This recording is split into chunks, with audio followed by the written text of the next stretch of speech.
अस्सलाम वालेकुम students. Okay students, हम 10th क्लास की बायोलॉजी का chapter number 15 that was inheritance इसको डिस्कस कर रहे थे।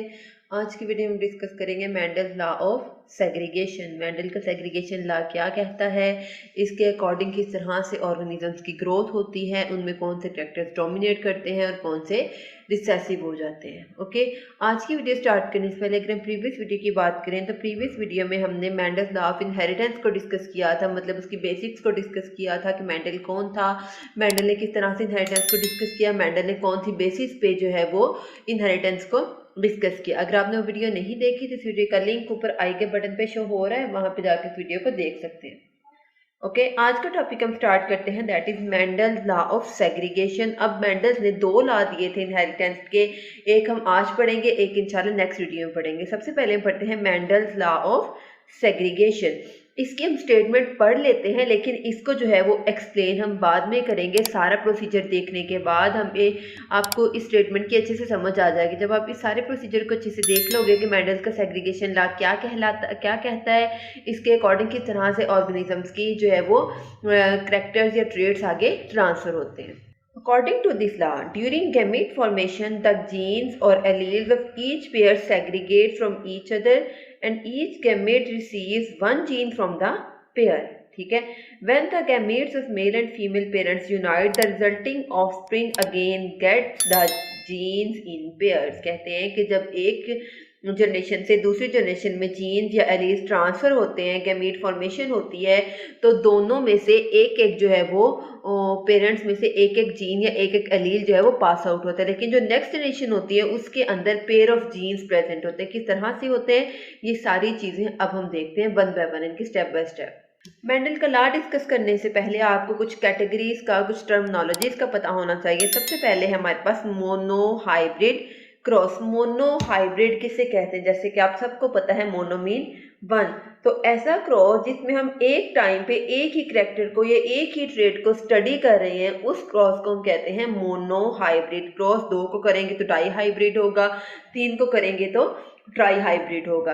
इसी तरह से क्या हम सेग्रीगेशन के लॉ में क्या करेंगे, सिर्फ और सिर्फ एक ट्रेट को डिस्कस करेंगे। आपको याद हो तो हमने प्रीवियस वीडियो में देखा था कि मेंडल ने 7 डिफरेंट ट्रेट्स को यूज किया था अपने जो है वो इनहेरिटेंस को प्रूव करने के लिए। ठीक है, और उसकी इनहेरिटेंस की जो लॉ था, जो उसने स्टेटमेंट दी थी, वो प्रूव्ड भी हो गई थी। ठीक है, तो उसने क्या कहा, उसने कहा कि जो मेंडल ऑफ सेग्रीगेशन है इसमें उसने सिर्फ मोनो हाइब्रिड क्रॉस करवाया, मतलब एक ही ट्रेट को लेके उसी को स्टडी किया। उसके बाद है ट्रू ब्रीडिंग। ट्रू ब्रीडिंग क्या है, a kind of breeding in which the parents with a particular phenotype produces offspring with same phenotype. Suppose हम आई कलर की बात करें, ठीक है, लेकिन हमने यहाँ पे जो है वो हमने प्लांट को डिस्कस करना है, तो हम प्लांट की एग्जांपल लेते हैं। मेंडल ने क्या किया, मेंडल ने एक पी प्लांट लिया, मेंडल ने उसके डिफरेंट कैरेक्टर्स को स्टडी किया। ठीक है, अब हमने इसमें सेग्रीगेशन में क्या करना है, सिर्फ एक ही क्रॉस को देखना है, मतलब मोनो हाइब्रिड क्रॉस देखना है, एक ही ट्रेड को डिस्कस करना है। तो अब हम भी इसमें एक ही ट्रेड को ले लेते हैं। सपोज हम बात करते हैं सीड की शेप की। ठीक है, तो क्या होगा कि दोनों पेरेंट्स अगर राउंड हैं तो ऑफस्प्रिंग भी क्या होगा, राउंड होगा।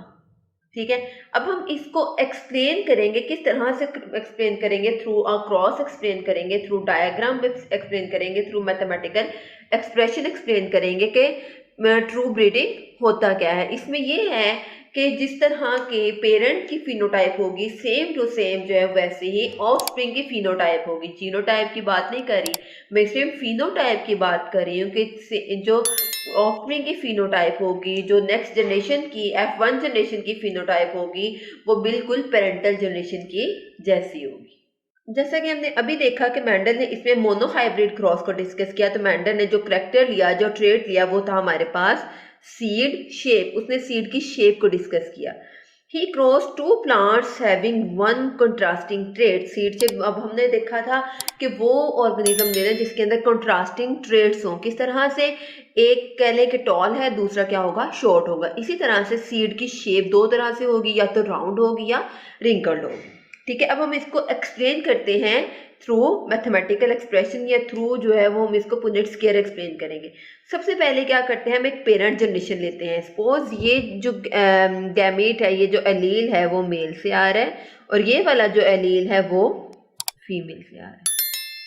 कैपिटल आर किसको रिप्रेजेंट करें? राउंड सीड शेप को, लेकिन स्मॉल आर किसको रिप्रेजेंट करें? रिंकल्ड सीड शेप को। ठीक है, अब पेरेंट से गैमीट फॉर्मेशन का स्टेप आ गया। गैमीट्स में क्या होगा? दोनों जीन्स में से जो है वो एलील्स जो है वो नेक्स्ट जनरेशन में ट्रांसफर होंगे। अब ये दोनों क्या है? कैपिटल आर है, ये है स्मॉल आर। अब इन दोनों में से एक जीन एक एलील नेक्स्ट जनरेशन में पास आउट कर जाएगा, गैमीट में पास आउट कर जाएगा, और यहाँ से भी एक एलील गैमीट बन जाएगा। ठीक है, यहाँ से कैपिटल आ रहा है, यहाँ से स्मॉल आ रहा है। अब जब इन दोनों गैमेट्स की कॉम्बिनेशन होगी, फर्टिलाइजेशन होगी, ठीक है, तो क्या होगा? गैमेट्स के दोनों एलील्स की जब फर्टिलाइजेशन होगी तो F1 जनरेशन बनेगी। मतलब कि जो फर्स्ट जनरेशन होगी पेरेंटल जनरेशन के बाद, वो क्या होगी? F1 जनरेशन या फर्स्ट फीलियल जनरेशन। इसमें क्या होगा? दोनों गैमेट्स के एलील्स ज्वाइन कर जाएंगे तो क्या होगा? एक जो है एक कैपिटल आर, एक स्मॉल आर। लेकिन क्या होगा? जो कैपिटल आर होगा वो स्मॉल आर के इसके इफेक्ट को डोमिनेट कर लेगा, इसके इफेक्ट को जो है वो मास्क अप कर देगा, रोक देगा। ठीक है, इसका इफेक्ट शो नहीं होगा, लेकिन किसका शो होगा? कैपिटल आर का। तो सीड की शेप क्या होगी? राउंड हो जाएगी।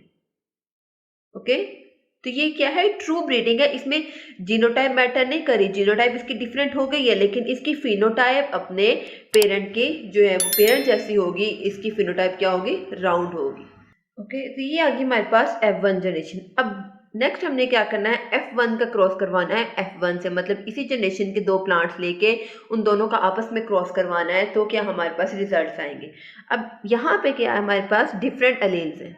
अब जब दो डिफरेंट एलील्स होंगे एक ही जीन पेयर में, तो वो दोनों क्या करेंगे? दोनों गैमीट्स में ट्रांसफर हो जाएंगे। अब ये गैमीट पे डिपेंड करता है कि गैमीट किस एलील को जो है वो डोमिनेट करता है और किस एलील को रिसेसिव रखता है। ठीक है, अब यहाँ से क्या होगा? दोनों गैमीट्स जो है वो ट्रांसफर हो जाएंगे, यहाँ से भी दोनों गैमीट्स आ जाएंगे। ओके, अब क्या होगा? इन गैमीट्स के साथ कॉम्बिनेशन करना है। किस तरह से करना है? सपोज हम कह रहे हैं कि ये कैपिटल आर किसके साथ कंबाइन कर जाएगा? इसके कैपिटल आर से। अब ये एग्जैक्ट तो नहीं है, ये ऐसा भी हो सकता है कैपिटल आर इस स्मॉल आर के साथ आके जो है वो मिल जाए। और पॉसिबिलिटीज है किस तरह से? ये वाला स्मॉल आर इस कैपिटल आर के साथ जुड़ जाए। एक और पॉसिबिलिटी है ये स्मॉल आर इस स्मॉल आर के साथ जुड़ जाए। अब जो हमारे पास F2 जनरेशन बनेगी वो क्या बनेगी? Capital R capital R and small R, capital R and small R, small R and small R. Okay, अब आप लोग मुझे देख के बताएं कि इसमें कितनी फिनोटाइप बनेगी। एग्जैक्टली इसमें जो है वो दो तरह की फिनोटाइप बनेंगी। 3 सीड जो होंगे वो राउंड होंगे, जबकि एक सीड क्या होगा? रिंकल्ड होगा। लेकिन अगर हम जीनोटाइप की बात करें तो जीनोटाइप हमारे पास 3 तरह की बनेगी। 2 में सेम एलील्स आ रहे हैं, 2 में डिफरेंट एलील्स आ रहे हैं। ठीक है, तो इसमें क्या है? स्मॉल एलील है, रिसेसिव एलील्स हैं, इसमें डोमिनेंट एलील्स है, और इसमें हेटेरोजाइगस कंडीशन आ जाएगी। ओके, अब हमने इसको क्या करना है? एक डायग्राम के थ्रू, एक स्क्वायर के थ्रू इसको हमने रिप्रेजेंट करना है। इसको हम कहते हैं पन्नेट स्क्वायर। ठीक है, वो स्क्वायर जिसके अंदर हम गैमीट्स को एक दूसरे से क्रॉस करवाते हैं मैथमेटिकल फॉर्म में एक्सप्रेस करने के लिए, उसको हम क्या कहेंगे? पुन्नेट स्क्वायर। अगर हम इसकी बात करें तो इसकी रेशो क्या बनेगी? जो उसने मेंडल ने जितने प्लांट्स ग्रो करवाए थे इस जनरेशन के, उसने देखा कि उसके अंदर जो 75% प्लांट्स हैं वो राउंड हैं, जबकि ओनली 25% जो प्लांट्स थे वो रिंकल थे। ठीक है, इसकी रेशो क्या बनी? 3:1। तो अप्रोक्सीमेटली उसकी भी रेशो एग्जैक्टली सेम ही बनी थी। तो इस वजह से जो इसके लास्ट थे उनको बहुत ज़्यादा एक्सेप्टेबल माना जाता है, उनको बहुत ज़्यादा माना जाता है, वो बहुत ज़्यादा अप्रूव्ड है, इसलिए मेंडल को फादर ऑफ जेनेटिक्स भी कहा जाता है। ओके, तो ये क्या हुआ? मेंडल का लॉ ऑफ सेग्रीगेशन। ठीक है, अब हम इसकी स्टेटमेंट दोबारा से एक दफ़ा डिस्कस करते हैं।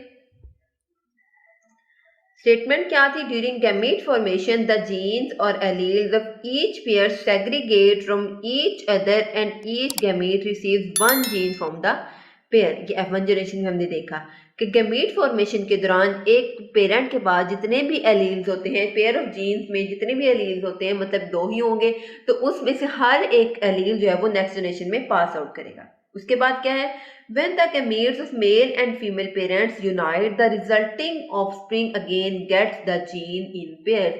लेकिन जब वो दोनों गैमीट जो है वो यूनाइट करते हैं, फर्टिलाइज करते हैं, एक दूसरे के साथ कंबाइन करते हैं, तो दोबारा से एलीज क्या होते हैं, पेयर की फॉर्म में आ जाते हैं। ये है Mendel's law of segregation. Okay students, तो ये था आज का छोटा सा इजी सा इंटरेस्टिंग सा टॉपिक। ये बहुत इंपॉर्टेंट भी है, बहुत इजी है, बहुत छोटा सा है, ठीक है। आपने इसको अच्छे से प्रिपेयर कर लेना, इसकी प्रैक्टिस करोगे।